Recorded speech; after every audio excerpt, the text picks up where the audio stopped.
President Trump, a short time ago, telling Walmart that the company should, I'm quoting now, eat the cost, end quote, of higher tariffs. Walmart says their first quarter profits slipped and they have to raise their prices as a result of the tariffs, threatening their low price model. Walmart, the retail giant that once fed millions of American families, is now quietly pulling out of communities across the country. No loud announcements, just empty shelves, and neighborhoods left scrambling in the dark. In Indiana, folks are lining up at 5 a.m. just to grab a few eggs, and even then there's a limit due to severe supply shortages. In Maryland, suburban families now drive nearly an hour just to reach the nearest supermarket after their local Walmart shut down.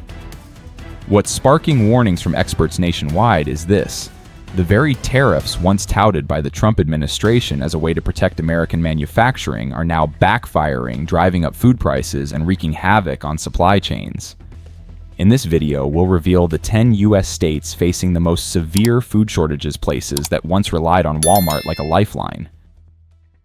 California.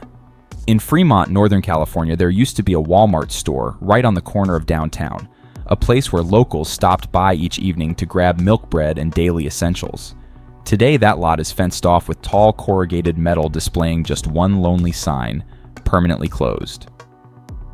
In 2025 alone, Walmart officially shut down at least 5 locations across California, including stores in San Diego, El Cajon, West Covina, Fremont, and Granite Bay. According to reports from El Diario 24 and confirmed by outlets like ABC7, the closures were chalked up to operational restructuring and financial performance. But locals have a different name for it: the disappearance of the last place where you could still afford groceries. In California, where the cost of living is already sky high, Walmart had long been a lifeline for millions of middle-class families and immigrant workers. According to data from the California Budget and Policy Center, nearly 1/3 of the state's population lives under food pressure, meaning their income isn't enough to cover a full month's worth of stable grocery needs. Since Walmart's exit prices in suburban areas have jumped by an average of 9 to 12%, especially on staples like eggs, milk, and chicken items Walmart used to bring in at low cost through global supply chains. The problem has only worsened under the Trump administration's tariff policies, particularly the heavy duties on imports from China and Mexico, 2 of Walmart's biggest suppliers. As a result, Walmart has been forced to cut losses, shutter underperforming stores, and try to protect its broader supply chain. Cities like Fremont and El Cajon, where families can't afford to shop at Whole Foods or Target, have been hit the hardest. A Mexican-American resident in El Cajon told KTVU, "I used to buy a carton of eggs for $1.90. Now the same eggs cost nearly $4 at the other stores." When you've got 3 little kids to feed, that price hike caused by one tax policy feels like a punch in the gut. You think that's fair? Economists at UC Berkeley are now warning that Walmart's withdrawal from these so-called frontline communities will create food deserts, areas with no major supermarket within a 3-5-mile radius, especially in low-income neighborhoods. And this isn't just Fremont or San Diego's problem, it's a warning sign for all of America. Because if Walmart, the nation's most powerful retail logistics chain, is retreating under tax pressure, how long can the smaller players survive? And if people in California, one of the wealthiest states in the U.S., are struggling to access affordable food, what hope is left for the poorer states still clinging on? Georgia. In Georgia, the fallout from Walmart's retreat hasn't been as sweeping as in California, but in fast-growing communities, it's leaving behind deadly gaps. 2 of the Walmart locations closed in 2025 were in Marietta and Dunwoody, northern suburbs of Atlanta, with a combined population of over 130,000. Reports indicate that the closures left around 68,000 households without access to essential groceries within a 2-mile radius, especially devastating for families without a car. What makes matters worse is that neither Marietta nor Dunwoody has strong public transit systems like downtown Atlanta, making even a simple grocery run feel like an uphill climb. The most immediate impact: rising prices. According to the Consumer Affairs of Georgia, just 3 months after the closures, egg prices at remaining grocery chains in the area jumped 12.3%. Chicken rose 7.8%, and milk surged 11.1%, all due to the loss of Walmart's price competition. The situation becomes even more complicated when you factor in federal tariff policies under the Trump administration. Since early 2025, renewed import taxes on key goods from Mexico, a major supplier for Walmart's processed food inventory, have driven up input costs dramatically. Walmart CFO John Rainey even warned during a shareholder meeting, if the government keeps moving in this direction, Walmart can't keep prices low without cutting costs somewhere else. And that somewhere else turned out to be places like Marietta and Dunwoody areas with high operational costs, unpredictable purchasing power, and few affordable alternatives. In a special report from the Georgia Food Access Alliance, this phenomenon was called the vanishing front line of food access, eerily reminiscent of how rural hospitals disappeared during the healthcare crisis. The real concern is this: if two cities less than a 20-minute drive from downtown Atlanta can fall into a food crisis, what does that mean for the smaller towns deeper in Georgia's interior? A strategic withdrawal by Walmart from a corporate perspective ends up looking like an outright abandonment for the people on the ground. Maryland. In April 2025, Walmart shut down its store on Putty Hill Avenue in Towson, one of the major locations serving the northern suburbs of Baltimore. Locals describe the closure as happening without warning. Is closing its doors next month. What? No. I think it's terrible. One morning, customers arrived like any other day only to find the glass doors covered and a quiet sign posted, "Permanently closed." At first glance, it may have seemed like just another business decision. But dig deeper and you'll uncover a critical link in the chain of supply chain breakdowns and indirect tax policies that Maryland is now grappling with. Maryland was among the first states to implement carbon emission taxes on commercial trucks and imported shipping containers, particularly those passing through major ports like Baltimore. Since the emissions tax law took effect in February 2025, operating costs for logistics giants like Walmart rose by 4.5% in just 2 months, according to the Maryland Department of Transportation. Combined with federal tariff policies under the Trump administration, including aggressive taxes on goods from China, Vietnam, and Mexico, the cost of intrastate shipping in Maryland is now among the highest in the northeastern U.S. An internal report from the National Retail Federation revealed that Walmart labeled locations like Towson as no longer able to maintain minimum profit margins due to rising logistics costs. Walmart's departure didn't just force residents to drive farther for groceries, it broke the backbone of affordable food access for middle-income communities. According to the Baltimore Food Policy Initiative, demand for low-cost food assistance from local charities surged by nearly 18% within just the first 3 weeks after the Towson store closed. The situation becomes even more alarming when you realize that Walmart was the largest distributor of low-cost groceries in Maryland, responsible for 32% of food transactions in major suburban areas like Ellicott City, Dundalk, and Towson, according to a 2024 Brookings Institution report.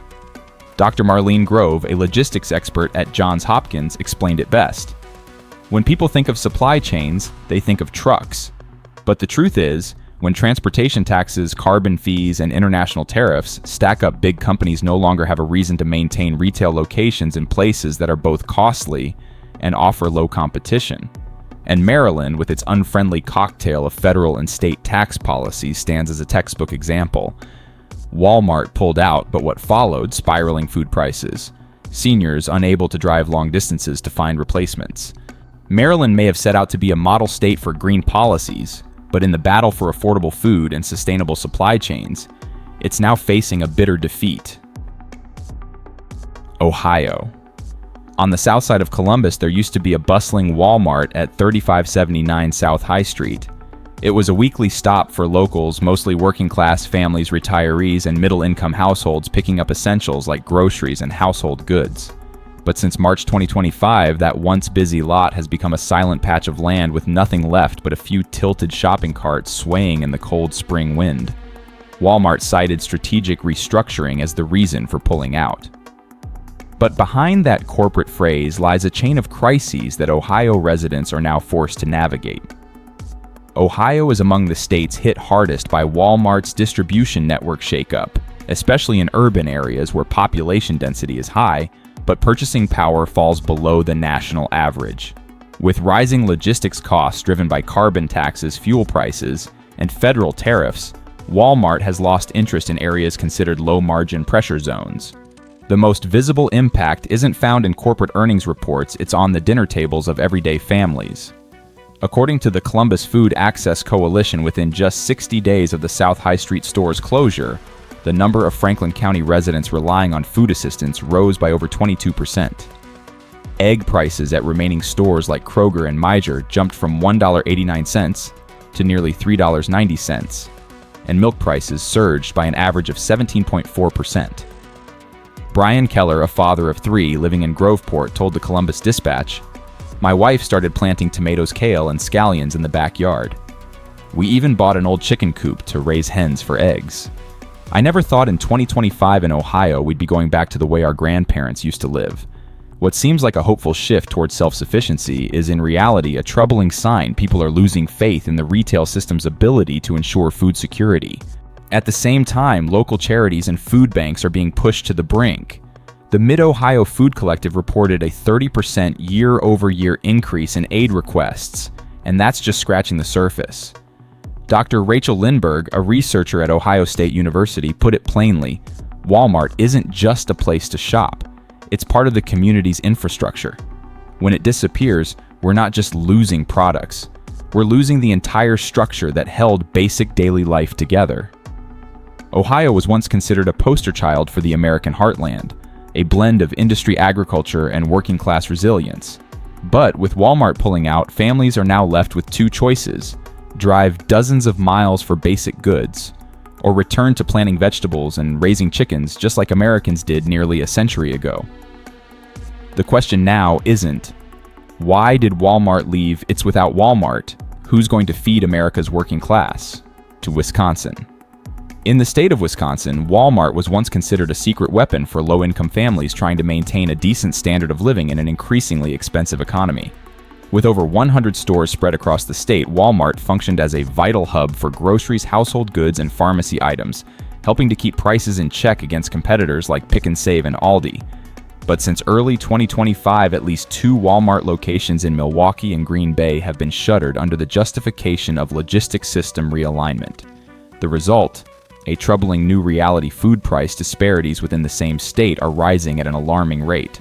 According to an independent study by Business Insider, a basic shopping basket, including eggs, ground beef, milk, bread, and vegetables, cost on average 11.2% less at Walmart in Milwaukee than at competing chains.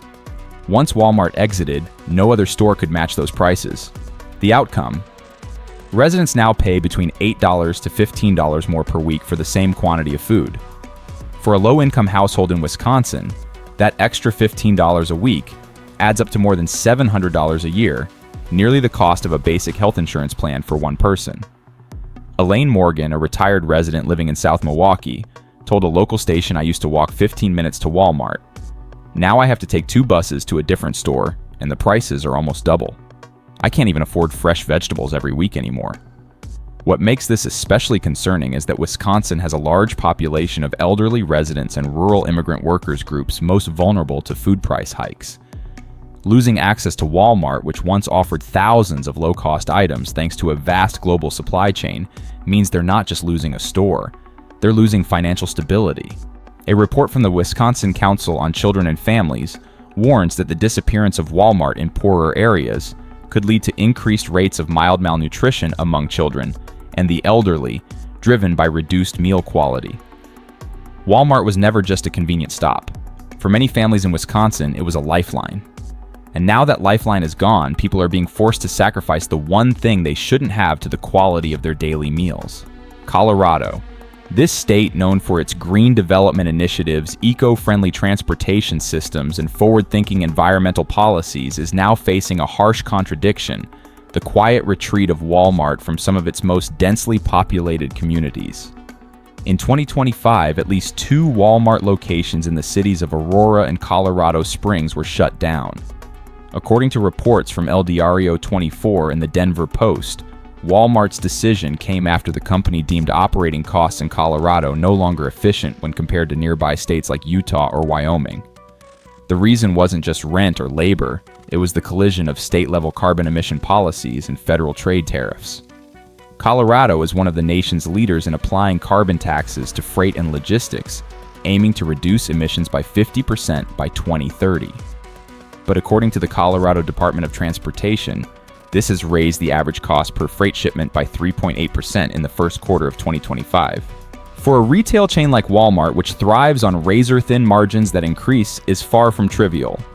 At the same time, federal tariffs under the Trump administration, especially the increased import taxes on goods from China, Thailand, and Mexico, have pushed up product costs in Colorado by an additional 7% to 12%, depending on the item, according to the National Retail Federation. Together, these two factors have made Walmart's logistics costs in Colorado among the highest in the Mountain West, and as basic economics dictates, the least efficient locations are the first to go. The impact on local residents is immediate. According to the Colorado Food Access Alliance, following the closure of the Aurora Walmart, over 38,000 residents were left without access to affordable groceries within a 2-mile radius, disproportionately affecting single-parent households and the elderly. Prices for essential goods at remaining stores like Safeway and King Soopers rose an average of 9.6% year over year, according to data from the Bureau of Economic Analysis. Even more concerning, suburban areas like Westminster, Thornton, and Lakewood, once reliant on Walmart for affordable food, are now emerging as food price pressure zones where costs rise, but options shrink. While Colorado state officials continue to defend their green policies as necessary steps toward a sustainable economy, it's the residents who are paying the price, losing access to essential choices and being forced to spend more on what were once basic, affordable staples. Walmart wasn't just a store, it was a price anchor for lower-income communities. Now that anchor is slipping in Colorado, and the vision of a sustainable consumption model may no longer feel like a hopeful future, but rather a daily burden many can no longer afford to carry. Indiana. In Evansville, Indiana, a local resident shared a TikTok photo showing aisles of empty shelves with a sign tucked in the corner reading "Restocking soon," but no clear date. The scene didn't just resemble a post-war grocery shortage, it captured a slow, silent retreat by one of the nation's biggest retailers. And it wasn't just Evansville. In early 2025, Walmart announced the closure of at least 3 Sam's Club locations in Indiana, including one in Goshen, and 2 in Indianapolis on West 86th Street and East Washington Street. While Sam's Club isn't Walmart's primary grocery outlet, its shutdown was a clear warning. The profit margins in Indiana have tightened to the point that even foundational investments are being pulled. Behind it all lies a familiar storm: rising transportation costs, mounting import taxes, and supply chain disruptions, all pressing down hard on Indiana. Like many other states, Indiana was hit by the Trump administration's latest import restrictions on eggs, causing supply shortages and forcing major retailers like Walmart to limit daily stock. As a result, egg prices spiked from $1.89 to nearly $3.90, a financial gut punch for millions of low-income families. With Walmart gone, small towns like Evansville fall into what's now being called a food desert. Residents are forced to drive 15 to 30 minutes to the nearest large store. For the elderly, single-income households, and low-wage workers, this isn't just an inconvenience, it's a daily struggle to put food on the table. According to surveys by the Indiana Food Bank, demand for breakfast and lunch assistance rose by 25% in Q2 of 2025, compared to the same period last year, concentrated in rural zones around Evansville and Goshen. The organization now calls it an early-stage collapse of local distribution systems. Prices are following suit. In Indianapolis, Consumer Reports found that essentials like pasta, milk, and eggs jumped 14% within just 2 months, especially in neighborhoods now served by only 1 or 2 remaining grocers. Dr. Michael Turner, a supply chain expert at the University of Notre Dame, put it bluntly: when Walmart and Sam's Club leave, they're not just closing a store, they're dismantling the region's food traffic hub. The fallout isn't instant. It creeps into every family's dinner plate over time. Indiana was once seen as the heartland, a balanced blend of industry, agriculture, and middle-class labor, where the local store was more than a marketplace. It was a community anchor. But Walmart's quiet retreat is slowly choking off the consumer support network that held that lifestyle together. And when shelves go bare and living standards fall, the question is no longer why did Walmart leave? It's who will step up now that even the strongest supply chain couldn't withstand the pressure. Tennessee. In Tennessee, the food crisis is no longer confined to remote towns or struggling rural communities. It has now reached the big cities. And people are feeling it in the most personal way. Their daily meals are no longer a given. At many Walmart stores across the state, eggs, one of the most basic food staples, have been placed under strict purchase limits. Each customer is allowed no more than 2 large cartons per trip, totaling 60 eggs. This isn't a short-term supply glitch. The limit has persisted for several months throughout 2025, forcing families in Nashville, Knoxville, and Chattanooga to stretch every meal. The cause isn't just the avian flu that led to the culling of millions of egg-laying hens. It's also the ongoing breakdown in supply chains and the rising cost of transportation, driven in part by federal tariff policies.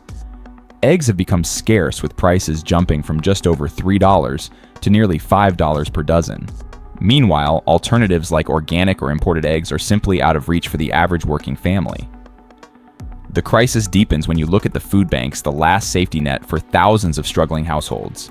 Second Harvest Food Bank of Middle Tennessee reported a nearly 20% spike in people seeking assistance in the second quarter of this year alone. At the same time, steep cuts to the federal SNAP food assistance program have left these organizations scrambling to meet the rising need without the resources to keep up. The picture of hardship isn't just empty shelves at Walmart. It's food distribution centers running dry. It's not just a shortage of groceries. It's a shortage of peace of mind. People don't know what they'll be able to buy tomorrow, or whether they should start stockpiling rice and instant noodles like during the early pandemic days.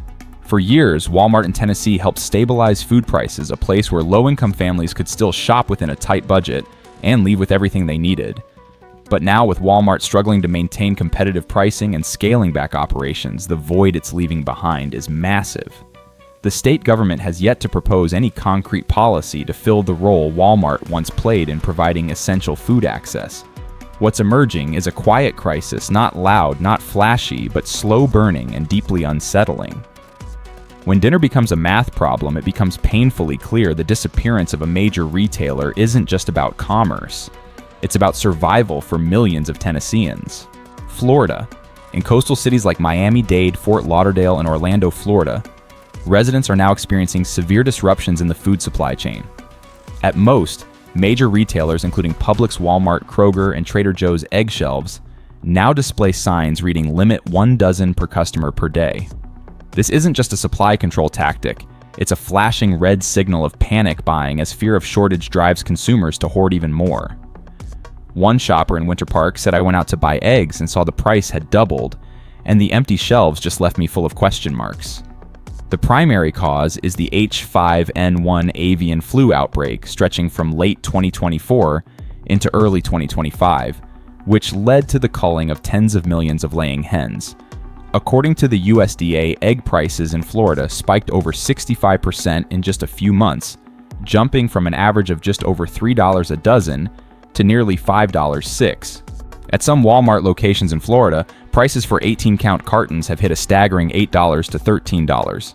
While consumers scramble for eggs, food banks like Second Harvest Food Bank and Treasure Coast Food Bank are struggling to meet soaring demand. The main Orlando center, which serves 7 counties, projects a shortfall of about 910,000 meals due to a federal delay in distributing 1 million pounds of food through the TFAP program. Meanwhile, the Treasure Coast region has been relying on the Fight Hunger Spark Change campaign led by Walmart and Sam's Club, which is set to end by late March.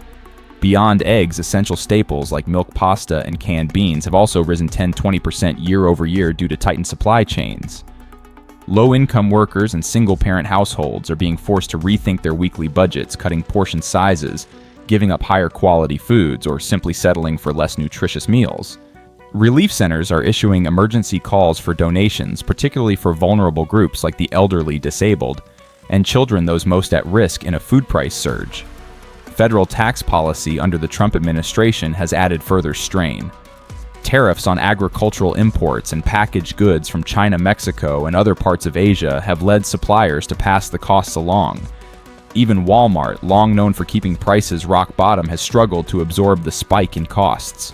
The convergence of avian flu trade tensions and tariff hikes has created a bottleneck that's driving both shortages and inflation, not just in Texas or Tennessee, but now in Florida, one of the most populous states in the country. Florida has long been seen as a retirement haven, but when pension checks barely cover housing and medication, A shock to grocery prices can drag quality of life into crisis. Some mothers report cutting portions for their kids. Some seniors are skipping supplements or scaling back meals just to make ends meet.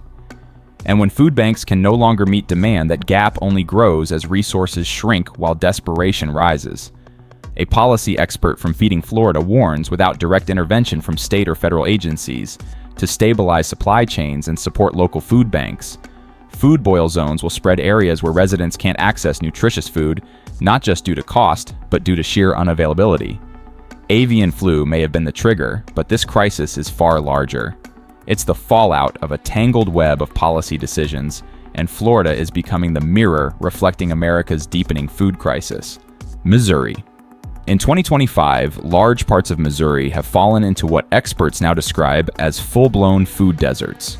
The combined effects of Walmart and Sam's Club closures alongside multi-million-dollar federal food aid cuts by the USDA have left working-class families and low-income communities feeling completely abandoned. According to Harvesters, the largest food bank serving Missouri and Kansas, they currently assist around 340,000 people across 27 counties each week. But earlier this year, the USDA abruptly canceled a delivery worth 2.4 million pounds of food, equivalent to about 41,000 meal boxes, sparking a demand surge comparable to peak pandemic levels. Today, nearly 1 in 8 Missourians are facing food insecurity. Walmart hasn't been spared from the nationwide restructuring strategy. While no official numbers have been released for Missouri store closures, in 2025 local reports and TikTok tracking confirm at least 3 to 4 stores, including Sam's Club locations, have shut down in Columbia, Springfield, and the outer St. Louis area. The loss of these key outlets has torn a gaping hole in the state's low-cost food distribution network. Communities are already feeling the effects. Alternative grocery chains like Hy-Vee, Aldi, and smaller local stores can't absorb the overflow. Basic items like eggs, milk, and pasta have risen by 10-15%. Seniors and low-income families in rural areas often have to drive 20-30 minutes just to find a functioning grocery store, assuming they still have access to a vehicle. What may seem like a distant side effect is now a real crisis. Regional food banks are reporting overwhelming increases in demand. Harvesters saw a surge in food assistance requests within just weeks of the Walmart closures. CEO Stephen Davis said it feels like the pandemic all over again, people lining up just to get by. Their reserve supplies dropped nearly 4%, around 2.4 million pounds, after the USDA pulled support. This deepening shortage is pushing Missouri's social safety net to the breaking point.